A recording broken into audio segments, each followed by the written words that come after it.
신앙의 깊이를 세우는 웨스트민스터 대요리 문답. 여러분, 웨스트민스터 대요리 문답은 단순한 교리 문답집이 아닙니다. 그것은 하나님을 아는 지식이 어떻게 우리의 삶을 변화시키는지를 보여주는 영적 지도입니다. 그 첫 문답은 이렇게 시작하죠. 사람의 제일 되는 목적은 무엇인가? 그 답은 분명합니다. 하나님을 영화롭게 하고 영원토록 그를 즐거워하는 것. 이 한 문장은 대요리 문답 전체의 방향을 제시합니다. 우리는 단지 올바르게 믿기 위해서가 아니라 올바르게 살아가기 위해서 교리를 배우는 것입니다. 대요리 문답의 목적은 세 가지입니다. 첫째, 하나님을 바르게 아는 것. 둘째, 그분의 뜻에 따라. 셋째, 그리스도 안에서 참된 위로를 누리는 것. 이 문답집은 단순한 지식 전달이 아니라 예배로 이끄는 교리입니다. 우리가 배우는 모든 진리는 결국 하나님을 더 깊이 사랑하고 이웃을 더 진실하게 섬기게 합니다. 그러므로 웨스트민스터 대요리 문답은 교리를 통해 거룩한 삶을 빚어가는 도구입니다. 그 목적은 단지 머리를 채우는 것이 아니라 마음을 변화시키고 손과 발을 움직이게 하는 것입니다. A. 성경과 권위 기준을 어디에 둘 것인가? 웨스트민스터 대요리 문답의 첫 질문은 이렇게 시작합니다. 사람의 제일 되고 가장 높은 목적은 무엇인가? 그 답은 분명합니다. 하나님을 영화롭게 하고 영원토록 그를 즐거워하는 것. 이 문장은 단순한 교리가 아니라 우리의 삶 전체를 관통하는 기준입니다. 그렇다면 우리는 어떻게 하나님을 영화롭게 할 수 있을까요? 어떻게 그분을 즐거워할 수 있을까요? 바로 성경을 통해서입니다. 대요리 문답은 성경을 신앙과 삶의 유일한 규범이라 말합니다. 이 규범은 인간의 지혜나 전통이 아닌 하나님의 감동으로 된 말씀에서 비롯됩니다. 디모데후서 3장 16절은 이렇게 말합니다. 모든 성경은 하나님의 감동으로 된 것으로 교훈과 책망과 바르게 함과 의로 교육하기에 유익하니. 성경의 권위는 어디서 오는가? 대요리 문답은 성경의 장엄성, 순수성, 일치성, 그리고 구원적 효력에서 그 권위를 찾습니다. 성경은 단순한 종교 문서가 아닙니다. 그것은 하나님께서 자신을 계시하신 살아있는 말씀입니다. 이 말씀은 우리의 생각을 교정하고 삶을 인도하며 영혼을 구원하는 능력을 가지고 있습니다. 오늘날 우리는 수많은 기준 속에서 살아갑니다. 사회의 기준, 문화의 기준, 개인의 기준. 하지만 이 모든 기준은 변할 수 있습니다. 시대에 따라, 상황에 따라, 감정에 따라 흔들릴 수 있습니다. 그러나 성경은 변하지 않습니다. 말라기서 3장 6절은 말합니다. 나 여호와는 변하지 아니하나니. 성경은 우리에게 하나님을 아는 방법을 제공합니다. 자연과 양심을 통해 하나님을 부분적으로 알 수 있지만 구원에 이르는 지식은 오직 성경을 통해서만 가능합니다.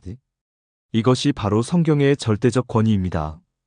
그러므로 우리는 기준을 성경에 두어야 합니다. 우리의 신앙, 우리의 윤리, 우리의 삶의 방향은 성경을 중심으로 세워져야 합니다. 성경은 우리를 하나님께로 인도하며 그분의 뜻을 분별하게 하고 그 뜻에 따라 살아가게 합니다. 마지막으로 성경을 기준으로 삼는다는 것은 단순히 지식을 쌓는 것이 아닙니다. 그것은 하나님과의 관계를 세우는 것입니다. 성경을 통해 우리는 하나님을 더 깊이 알고 그분을 더 뜨겁게 사랑하며 그분의 영광을 위해 살아가게 됩니다. 여러분, 기준을 어디에 둘 것인가? 우리의 대답은 분명해야 합니다. 성경입니다. 하나님의 말씀입니다.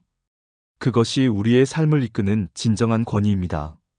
B. 하나님과 삼위일체. 그리고 누구를 예배하는가? 웨스트민스터 대요리 문답은 하나님을 이렇게 정의합니다. 하나님은 스스로 계시며 무한하시고 완전하시며 영원하시고 불변하시고 전능하시며 전지하시고 지혜로우시며 거룩하시고 공의로우시며 선하시고 진실하신 분이십니다. 이 하나님은 단순한 개념이 아니라 살아계신 인격적 존재입니다. 그런데 이 하나님은 단일한 존재이면서도 세 위격으로 계십니다. 성부, 성자, 성령. 이것이 바로 삼위일체입니다. 대요리 문답 제구문은 말합니다. 하나님 안에는 세 위격이 계시니 성부 하나님, 성자 하나님, 성령 하나님이시며 이 세 위격은 한 본질, 한 권능, 한 영원성을 가지신 동일하신 하나님이시다. 이것은 단순한 수학적 논리가 아닙니다. 이것은 신비이며 동시에 복음의 핵심입니다. 성부는 창조의 근원이시다. 성자는 구속의 중보자이시고 성령은 우리 안에 내주하시는 능력입니다. 세 위격은 서로 다르지만 본질은 하나입니다. 그렇다면 우리는 누구를 예배해야 할까요? 대답은 분명합니다. 우리는 삼위일체 하나님을 예배합니다. 성부만을 예배하는 것도 아니고 성자만을 높이는 것도 아니며 성령만을 따르는 것도 아닙니다. 우리는 성부와 성자와 성령, 곧 삼위일체 하나님을 함께 예배합니다. 예배는 단순한 감정의 표현이 아닙니다. 예배는 하나님을 아는 지식에서 비롯된 반응입니다. 우리가 성부의 사랑을 알고 성자의 은혜를 깨닫고 성령의 교통을 경험할 때 우리는 온전한 예배로 나아갑니다. 삼위일체 하나님을 예배한다는 것은 우리가 복음의 깊이를 이해하고 있다는 증거입니다. 성부께서 우리를 택하시고 성자께서 우리를 위해 죽으시며 성령께서 우리를 거룩하게 하십니다. 이 모든 사역은 하나님의 하나된 뜻 안에서 이루어집니다. 그러므로 우리는 예배할 때 하나님 아버지께 기도하지만 그 기도는 예수 그리스도의 이름으로 드려지며 성령의 인도하심 안에서 이루어집니다. 이것이 바로 삼위일체적 예배입니다. 마지막으로 삼위일체 하나님을 예배한다는 것은 우리가 하나님의 형상대로 지음받은 존재로서 관계 속에서 살아가야 한다는 것을 의미합니다. 하나님은 영원한 사랑의 공동체이시며 우리도 그 사랑 안에서 서로를 섬기며 살아가야 합니다. 여러분, 우리가 예배하는 분은 누구입니까? 바로 성부와 성자와 성령, 삼위일체 하나님이십니다. 그분께 모든 영광과 찬양을 돌립시다. 언약 구조 성경의 큰 이야기지도 여러분, 성경은 단순한 종교 문서가 아닙니다. 그것은 하나님의 이야기입니다. 창세기부터 요한계시록까지 성경은 한 가지 질문을 향해 나아갑니다. 하나님은 어떻게 죄인과 관계를 맺으시는가? 그 답은 바로 언약입니다. 웨스트민스터 대요리 문답은 이 언약 구조를 두 가지로 나눕니다. 첫째는 행위 언약, 둘째는 은혜 언약입니다. 먼저 행위 언약은 하나님께서 아담과 맺으신 최초의 언약입니다. 하나님은 아담에게 완전한 순종을 요구하시며 그 대가로 생명을 약속하셨습니다. 그러나 아담은 실패했습니다. 그 실패는 인류 전체의 타락으로 이어졌습니다. 우리는 모두 그 행위 언약 아래에서 정죄받은 존재입니다. 하지만 하나님은 거기서 멈추지 않으셨습니다. 하나님은 두 번째 언약, 은혜 언약을 주셨습니다. 이 언약은 인간의 행위가 아니라 하나님의 은혜로 맺어진 언약입니다. 하나님은 죄인을 구원하시기 위해 중보자를 세우셨습니다. 그 중보자가 바로 예수 그리스도입니다. 대요리 문답은 말합니다. 은혜 언약은 죄인에게 구원을 베푸시기 위한 하나님의 자유롭고 자비로운 약속이다. 이 언약은 구약과 신약을 관통하며 아브라함, 모세, 다윗을 거쳐 마침내 예수 그리스도 안에서 완성됩니다. 구약은 그림자입니다. 신약은 실체입니다. 구약의 제사, 율법, 성막은 모두 예수 그리스도를 가리키는 예표였습니다. 신약에서 우리는 그 예표의 실체를 봅니다. 예수님은 참된 제사장이며 참된 제물이며 참된 성전이십니다. 이 언약 구조는 성경을 해석하는 지도입니다. 창조, 타락, 구속, 완성이라는 네 가지 큰 줄기를 따라 하나님은 언약을 통해 자신의 백성을 구속하시고 그들과 함께 거하시며 마침내 새 하늘과 새 땅에서 영원한 언약 공동체를 이루십니다. 그러므로 성경을 읽을 때 우리는 단편적인 이야기들을 보는 것이 아니라 하나의 큰 이야기, 하나님의 언약적 구속사를 읽는 것입니다. 이 언약은 단지 과거의 사건이 아니라 오늘 우리의 삶에도 적용됩니다. 우리는 은혜 언약 안에서 살아가는 백성입니다. 하나님은 우리와 관계를 맺으시고 우리를 인도하시며 우리를 영원한 나라로 이끄십니다. 여러분, 성경의 큰 이야기를 이해하고 싶다면 언약을 이해해야 합니다. 언약은 하나님의 사랑의 방식이며 구속의 틀이며 성경의 중심입니다. 그리스도, 우리의 중보자 삼중직과 두 상태입니다. 웨스트민스터 대요리 문답은 예수 그리스도를 중보자로 소개합니다. 중보자란 하나님과 인간 사이를 연결하는 분입니다. 죄로 인해 단절된 관계를 회복시키기 위해 하나님은 자신의 아들을 보내셨습니다. 그리스도는 단순한 교사나 도덕적 모범이 아니라 하나님과 인간 사이의 유일한 다리이십니다. 그리스도는 이 중보 사역을 세 가지 직분으로 수행하십니다. 우리는 이것을 삼중직이라 부릅니다. 선지자, 제사장, 왕. 먼저 선지자로서 그리스도는 하나님의 뜻을 우리에게 계시하십니다. 요한복음 1장은 말씀으로 오신 그리스도를 소개하며 은혜와 진리가 충만하더라고 말합니다. 예수님은 단지 정보를 전달하는 것이 아니라 하나님 자신을 보여주시는 분입니다. 둘째, 제사장으로서 그리스도는 우리 죄를 위해 자신을 희생제물로 드리셨습니다.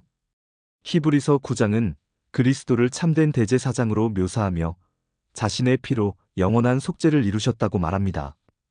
그리스도는 단지 제사를 드리는 자가 아니라 제물 그 자체가 되셨습니다. 셋째, 왕으로서 그리스도는 우리를 다스리시고 보호하십니다.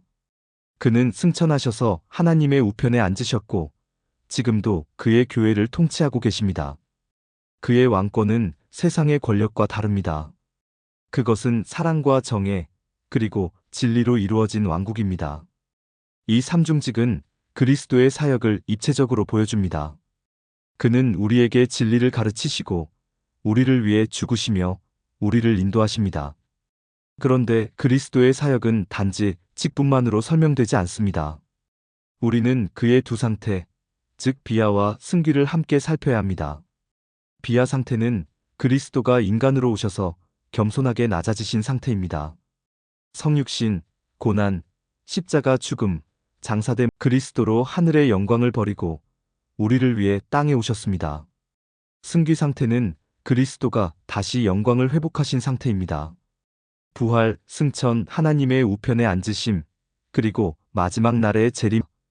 그는 죽음을 이기시고 영원한 왕으로 등극하셨습니다. 이 두 상태는 단순한 시간의 흐름이 아닙니다. 그것은 구속의 여정입니다. 비하 없이는 승귀가 없고 십자가 없이는 부활이 없습니다. 그리스도는 낮아지심으로 우리를 높이셨고 죽으심으로 우리를 살리셨습니다. 여러분, 그리스도는 우리의 중보자이십니다. 그는 선지자로서 진리를 주시고 제사장으로서 죄를 속하시며 왕으로서 우리를 다스리십니다. 그는 낮아지심으로 우리를 품으시고 높아지심으로 우리를 이끄십니다. 그러므로 우리는 그리스도를 신뢰해야 합니다. 우리의 구원은 그분의 삼중직과 두 상태 안에 있습니다. 그리스도는 완전한 중보자이시며 그분 안에서 우리는 하나님과 화목하게 됩니다. 이 구원의 적용, 오르도 살루티스입니다. 구원이란 단지 교리적 개념이 아니라 하나님께서 죄인을 실제로 변화시키시는 살아있는 역사입니다. 웨스트민스터 대요리 문답은 구원의 적용을 체계적으로 설명합니다. 우리는 이것을 오르도 살루티스, 즉 구원의 순서라고 부릅니다. 이 순서는 단순한 시간의 흐름이 아니라 하나님께서 구원을 우리 삶에 어떻게 실제로 가져오시는지를 보여주는 영적 여정입니다. 첫째, 효력적 소명입니다. 하나님께서 성령을 통해 우리를 부르십니다. 단순한 초대가 아니라 마음을 열고 귀를 여는 능력 있는 부르심입니다. 요한복음 6장 44절은 말합니다. 아버지께서 이끌지 아니하시면 아무도 내게 올 수 없다. 구원의 시작은 하나님께서 우리를 부르시는 그 순간입니다. 둘째, 중생, 즉 거듭남입니다. 성령께서 우리 안에 새 생명을 심으십니다. 이것은 단순한 도덕적 개선이 아니라 영적 부활입니다. 우리는 죽었던 자에서 살아난 자로 변화됩니다. 셋째, 회개와 믿음입니다. 우리는 죄를 슬퍼하며 돌이키고 예수 그리스도를 믿음으로 붙잡습니다. 이것은 인간의 반응이지만 성령의 역사 없이는 불가능한 반응입니다. 믿음은 은혜의 선물이며 회개는 은혜의 열매입니다.